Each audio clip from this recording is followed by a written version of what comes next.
Olá, Mega Fãs, tudo bem com vocês? Vídeo novo aqui no canal do Mega Hero com comentários sobre os lançamentos que estão estreando agora, né? No cinema, é claro. No cinema, né? é claro. Hoje a gente vai comentar sobre Solo, uma história Star Wars, né, que está estreando agora nesse finalzinho de mês de maio, né, Lucas?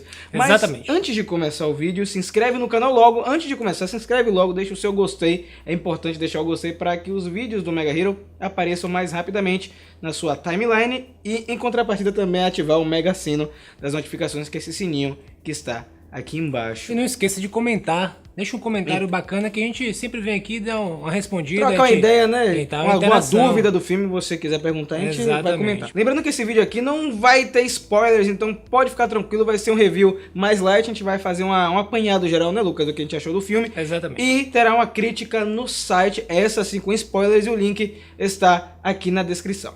Solo, uma história Star Wars que está estreando agora nessa última semana de maio, né? Pertinho, inclusive, né, Lucas, da estreia do primeiro filme, né? Exatamente. Se a gente for ver, na verdade, lá fora, vai estrear no mesmo dia de Nova Esperança, né? É uma boa estratégia. Eu acho que eles deveriam ficar sempre com essa data. Você acha? Eles lançaram o filme Star Wars. Sempre no dia 25 na data de maio? certinho, eu acho que é o correto. Seria o correto eles fizerem isso. É, porque aqui no Brasil estreia antes, né, na quinta-feira. A gente costume de estrear na quinta-feira e a pré acaba ficando lá na virada de quarta pra quinta-feira. Solo foi um filme que no ano passado, né, teve muitas mudanças. A gente teve troca de diretor, muita gente desanimado com o projeto do filme, né? A maioria dos fãs que eu conheço não estavam acreditando que o filme tinha um potencial para estar, por exemplo, no mesmo nível de Rogue One, que foi o primeiro spin-off dessa leva de novos filmes de Star Wars da Disney. E você, o que é que você achou, assim, só pra gente iniciar, antes de entrar na trama? Isso impactou, sobretudo, de você pegar um personagem icônico na cultura pop como o Han Solo e você ter que trocar o ator. É verdade. É complicado, né? Então, digamos assim, as pessoas que estavam acostumadas a interagir com a assistir a Harrison Ford como Han Solo, ficaram um pouco com o pé atrás, já começou daí. Aí ver todos esses problemas que você falou de produção, a galera já ficou também já um pouco com o pé atrás. Eu confesso pra você que eu também fiquei um pouco com o pé atrás nesse sentido. Sério? Do ator principalmente. Não na questão de skills de atuação, mas porque, querendo ou não, o Harrison Ford basicamente tomou o personagem pra ele. Assim como outros atores, por exemplo, como Kirk de Star Trek, o William Shatner e o próprio Tommy lá. É o Jason David Frank, né, que tomou também o personagem. Então, imagine pra você que seria uma outra pessoa interpretando o Tommy. É complicado. Mas né? assim, eu vi que muita gente, Lucas, ficou realmente com o pé atrás por conta da mudança de direção, né? Porque isso é sempre um indicativo de que algo não está certo. Até porque esse filme ele sofreu refilmagens. Eu acho que assim, a questão das refilmagens talvez tenham sido em relação ao próprio direcionamento que a Disney queria dar, né? Sim. E outra relação sobre isso é que quando você tem a grana que a Disney tem, você ganha tempo. Sim, então você consegue entregar um bom produto, mesmo você tendo esses problemas de troca de equipe.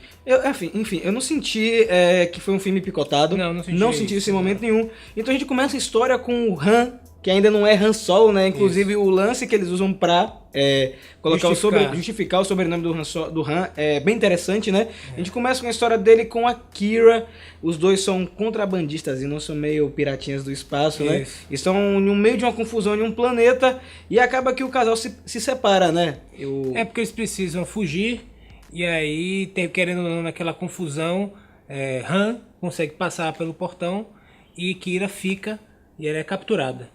E aí quando ele vai se alistar, o cara pergunta: Han de quê? Quem é? Você pertence a que grupo? Qual a sua família? Não tem, né? Aí eu sou uma pessoa sozinho. E aí o cara do Solo, Império, o burocrata do Império fala: então Han Solo. E aí... foi até interessante assim, não foi tão inteligente, né? Mas foi uma solução que eles conseguiram usar.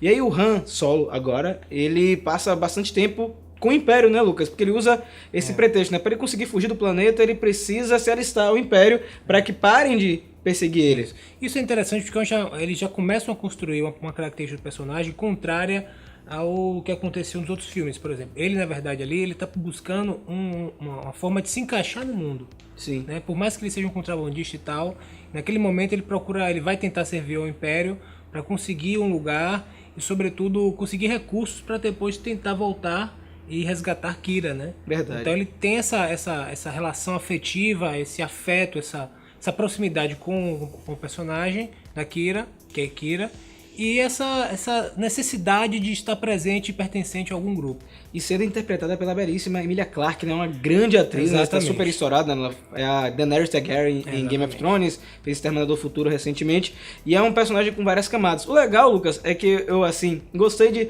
mostrar que o Han Solo, ele teve um outro par romântico antes da Leia, né? Sim. Dá a impressão de que o Han, ele é um cara bem ranzinza. Eu acho que pode ser alguma coisa que aconteceu nesse meio período, né, pra justificar isso tudo. E lá no Império ele conhece o Tobias Beckett, né, que no primeiro momento o cara tá disfarçado lá como um general dentro do Império, né, um comandante. Não lembro qual era a patente exatamente. E aí o Han Solo descobre que na verdade ele está infiltrado ali, está contra os planos e ele quer sair daquele lugar. O bom é que nessa parte, quando mostra o treinamento do Han, a gente tem a aparição do Chewbacca. Você achou que também foi uma boa aparição ou foi uma justificativa um pouco fraca para a introdução do personagem? Não, eu achei legal. Eu achei legal porque você imagina que a amizade deles começou, claro, se você considerar os filmes, as coisas, né, sem ir para o universo expandido de livros e quadrinhos. Sim. Se você assistiu os filmes, você considera talvez que é uma amizade construída assim, de uma forma mais amena. Sim. Mas no filme, a forma como ele construiu a amizade com Chewbacca é muito interessante, porque é diferente do que você imaginava, do que nós imaginávamos que fosse. Eu achei surpreendente, eu achei legal e mostrou a sagacidade dele ali de conseguir solucionar situações de risco, assim, né, de extrema tensão. Eu achei bacana a forma como ele se encontrou com o Chewie. Sobretudo em relação ao Tobias, é legal porque ele já aparece uma figura do mentor. Sim. Um mentor um pouco diferente do que a gente costumava ver, porque o mentor, costumeiramente, ele tem aquela aura de te ensinar o caminho correto, né? O caminho... E é justamente o contrário agora que a gente tem isso. Ele ensina, na verdade, um caminho diferente, certo? Digamos assim, mais amargurado da vida, mas talvez na frente você entenda por que Han Solo. Pode ser, eu não tinha pensado nessa parte, Lucas. E aí a gente tem esse lance, quando ele se alia com o Tobias, o Han Solo, ele acaba conhecendo o vilão do filme, que é o Dryden Voss, que, cara, é um ótimo personagem. Ele, inclusive, se eu me recordo, ele não estava planejado no primeiro roteiro desse filme. Eu não sabia. Então eu acho que foi interessante ter colocado ele, porque, inclusive, deu uma substância muito melhor pro filme, porque eu não consigo imaginar Han Solo, Star Wars, sem esse vilão, porque ele, pra mim, é um mote. E é nesse momento que também volta a Qi'ra, né? A Qi'ra que estava desaparecida está trabalhando para esse cara, e aí começa toda a história do filme, né? A gente tem várias coisas acontecendo nesse momento que o Han Solo acaba se aliando a esse vilão. Porque aí é legal que o roteiro, com esse vilão, como você falou, ele cria um ponto fixo, digamos assim, de maldade, vou botar entre aspas, né? Porque tem nuances ali também no personagem, mas faz com que você preste atenção mais nesse cara, sim, enquanto outras coisas vão acontecendo no roteiro. Esse vilão, além de ele não ser o Sith, ele faz parte do sindicato do crime. É um outro mote que é envolvido ali, que já vai direcionar a gente para, como a gente sabe, para o Jabba the Hutt, né? O clã do Jabba lá mais na frente, talvez. Que não aparece nesse filme, fiquem tranquilos. A gente também tem a participação do Lando Calrissian, o Lando mais novo, muito bem interpretado por Donald Glover, né? E ele faz um papel interessante com o Hayden, que é o ator que faz o Han Solo, e em alguns momentos eu consegui enxergar, assim, o Han Solo mais velho e o Lando mais velho. Eles conseguiram fazer uma química bacana. Eu fiquei um pouco chateado porque o Lando não teve muito tempo de tela, mas eu até entendo porque não é um filme do Lando, é um filme do Han Solo. A gente não vai entrar mais na trama, mas a gente vai começar agora a comentar assim por alto o que a gente achou do filme, o ritmo, tudo direitinho. A minha opinião é que ele é um filme que ele não ousa muito. Tá? Eu vou ser bem franco aqui, ele não é muito ousado, assim como o Rogue One foi, que apesar de ser uma história que a gente já conhece, conseguiu mostrar ela de uma outra forma. A história do Han Solo é bem simples, ela não obriga muito você a conhecer todo o universo de Star Wars, exceto por um lance que acontece no final do longa-metragem. Aí sim, se você tem uma bagagem dentro desse universo, vai ser muito mais interessante. Eu arrisco dizer que quem também acompanha todo o material que está saindo pela Disney agora, sobretudo Star Wars Rebels, vai sentir um tom nesse filme um pouco parecido com a série de TV, né? Eu também gostei do filme, né? Eu acho que, sobretudo, o ritmo do filme é bem bolado. Não teve problemas no segundo ato, como o Rogue One teve, uma barriguinha ali de leve. Ele foi mais fluido. Você basicamente não percebe o tempo passar. Vai chegando no último ato, você vai esperando que tenha até mais coisas. Você, rapaz, espera aí, o que tá acontecendo? Vai ter mais coisa. Quando chega assim, né? O filme acaba e você fica satisfeito. Ele acaba assim em um ápice interessante. Os atores, como você comentou anteriormente, eu tava com expectativa baixa, mas terminou que me satisfez. Acho que deu pra enxergar ali o Han Solo no rapaz, deu pra enxergar o Lando. Foi bacana a interpretação deles. Eles conseguiram entregar ali um dos personagens como minimamente, vamos dizer assim, né? Vai variar um pouco de pessoa para pessoa, Mas eu acho que foi legal. Os maneirismos, você conseguir chegar É de verdade. Sol, de Lando e tal, achei bacana. Eu comparo esse filme, assim que eu terminei de assistir, eu achei que ele um pouco parecido com os filmes de ação no final dos anos 90 para 2000, né? Ele é bem simples mesmo, aquela fórmula meio Sessão da Tarde, mas tem alguns easter eggs que são colocados ali de formas pontuais, né? Pra conseguir cativar o fã mais hardcore, né? O fã mais das antigas, mas eu achei um bom filme e inclusive ele deixa margem a continuações, inclusive com o próprio Han Solo, né? Não é um filme igual Rogue One que é extremamente fechado, né? Que já começa já em Nova Esperança. Esse filme do Han Solo, ele tem um time-lapse grande, né? Para o que vem um pouco depois, e eu torço que tenha assim uma continuação, porque o que foi apresentado nos minutos finais é muito legal para essa mitologia que a Disney está construindo nesse momento. Acho que tem que ter uma continuação. Acho que a Disney precisa fazer uma continuação desse filme, sobretudo para entregar, digamos assim, o desenvolvimento completo do personagem até o episódio 4. É, porque o Han Solo ainda ele não é tão parecido com o Han Solo que a gente conhece lá no início da franquia, né? Ainda precisa acontecer alguma coisa com ele, eu percebi isso, para que ele se transforme no Harrison Ford, né? Ele não completou o arco pra gente encontrar o personagem da Nova Esperança. Porque aí, quando começa a Nova Esperança, começa um novo arco de transformação até o episódio 6, né? Então, são 2 arcos de Harrison Ford, um outro que é o mais novo, né? No Force Awakens, Isso. digamos, tem uma outra situação, mas esses 2 arcos que eles estão criando, né? E a parte triste é que a gente sabe que ele vai morrer mais pra frente, né? Mas é legal que a gente mata um pouco a saudade, a gente conhece mais o personagem, as motivações, por que o personagem ele é daquele jeito, por que na Nova Esperança ele precisa de alguma forma... Você até que meio que entende como é que ele vai ficar, você supõe, né, do que vai acontecer. É bacana, é bacana. Eu espero que a Disney também faça isso com outros personagens, né? Dá pra fazer um outro look, se alguém quiser fazer se a Disney quiser, alguém não, a Disney, né? A Disney quiser fazer um filme entre o Retorno de Jedi e o Despertar da Força, contando outras histórias, né? Quem sabe uma outra atriz pra fazer a Leia.